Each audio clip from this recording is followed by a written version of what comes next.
Değil mi? Tamam başlamadı. Vali geldi mi? Adil Bey. Bunu güzel bir şey yapalım.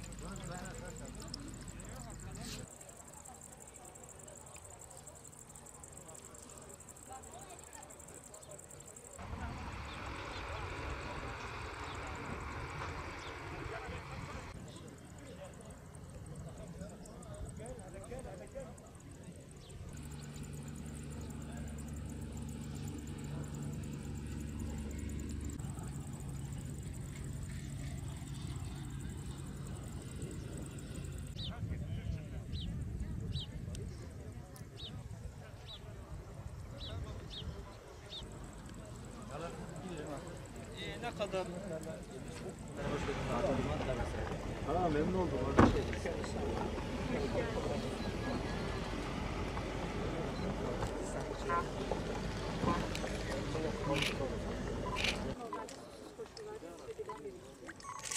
Hangisi en verimli oldu? En çok size veren.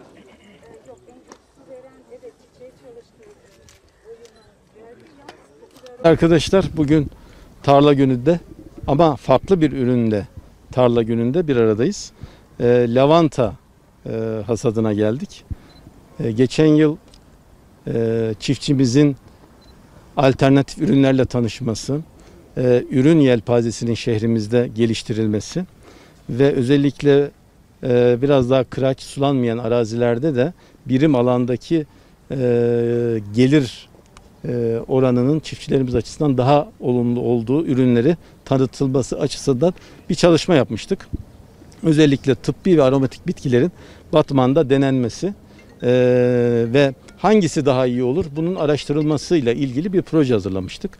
Projenin bir ayağında ziraat odamız vardı, bir ayağında İl Tarım Müdürlüğümüz vardı, bir ayağında üniversitemizde vardı ve önce eğitim çalışmaları yaptık. Özellikle bu konuda başarılı olan illerimize çalışma gezileri düzenledik. Antalya'ya, Isparta'ya, Mardin'de benzeri bir çalışma yaptık. Sonra proje netleşince bunu hazırlayıp GAP idaresine sunduk ve GAP idaresi tarafından kabul edildi.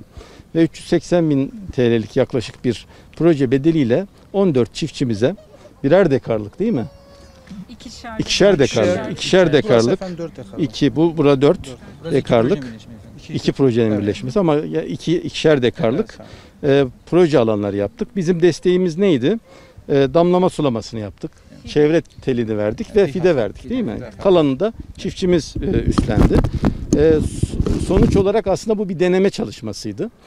Sadece tabii lavantayı da denemedik. Adaçayı vardı, kekik vardı. Nane vardı efendim. Nane vardı, reyhan, melisa otu gibi ürünleri denedik ama ağırlıkla lavantaydı.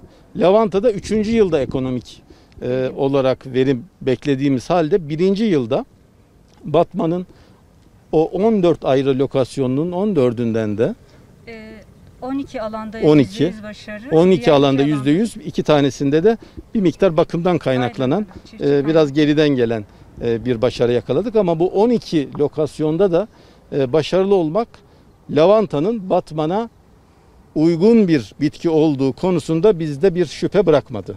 Bu çok önemli bu arada. Evet, sadece bizi Batman için çalışmıyoruz. Bak Kurtalan için de çalışıyoruz. Yani bölge bir bütünlük arz ediyor. Siirt, Kurtalan, Batman hepsi Bismil bu bölgenin tamamı için bu çalışmayı yapıyoruz. Sonuçta beklemediğimiz pozitif bir sonuç aldık. 3 yıl sonra yapmayı düşündüğümüz hasadı 1. yıl inşallah hep beraber sizlerle beraber yapacağız. İnşallah burada elde edeceğimiz başarılı sonuçlar çiftçimize rehber olacak ve bu tür yeni ürünleri deneyerek vatandaşlarımız, çiftçilerimiz bir ürüne bağımlı kalmaktan uzak duracaklar. Çünkü bu çok tehlikeli bir şeydir. Bir ürünün başına bir şey geldiği zaman elinizdeki tüm ekonomiyi kaybedersiniz. Bütün mühendis arkadaşlarımıza çok emekleri geçti. Hem bizim il müdürlüğümüzün hem ziraat odamızın mühendislerimize hem üniversitemizin mühendis arkadaşlarımıza çok teşekkür ediyoruz. Emeği geçen herkese teşekkür ediyoruz.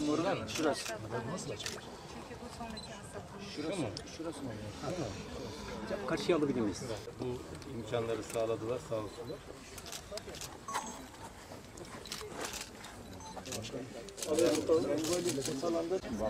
Esra Hocam, siz gelir misiniz? Bunun hepsini zaten sizin projenize başladığınız için Sayın Valim. Ekonomi karşılığı. Yemi vermen lazım. Olmaz.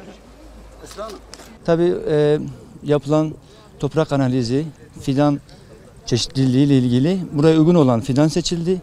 Bu sene ektik, bu sene de kısmetse ilk hasat dönemi. Bunun tabii bu sene daha şu an görüldüğü gibi biraz küçük fidanlar ama bu sene ilk sene olduğu için seneye %70, daha sonraki sene %100'e verim almayı planlıyoruz. Bu vesileyle aslında bizim Batman iline birkaç çiftçinin daha başvurusu oldu. Ancak herhalde biz bunu inşallah başarabilirsek bundan sonra da diğer çiftçilerin de rahatlıkla girebileceği, burayı inceleyebileceği bir saha da olur.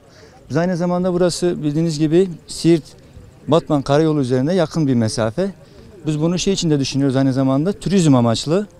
Daha sonra buraya çeşitli etkinlikler yaparak o her zaman televizyonda, gördüğümüz, medyada gördüğümüz Isparta ilindeki bir görüntüye kavuşturmayı planlıyoruz. Kısmet olursa inşallah bunu beraber göreceğiz. Devletten yaklaşık bu arazi için 30 bine yakın bir destek sağlandı.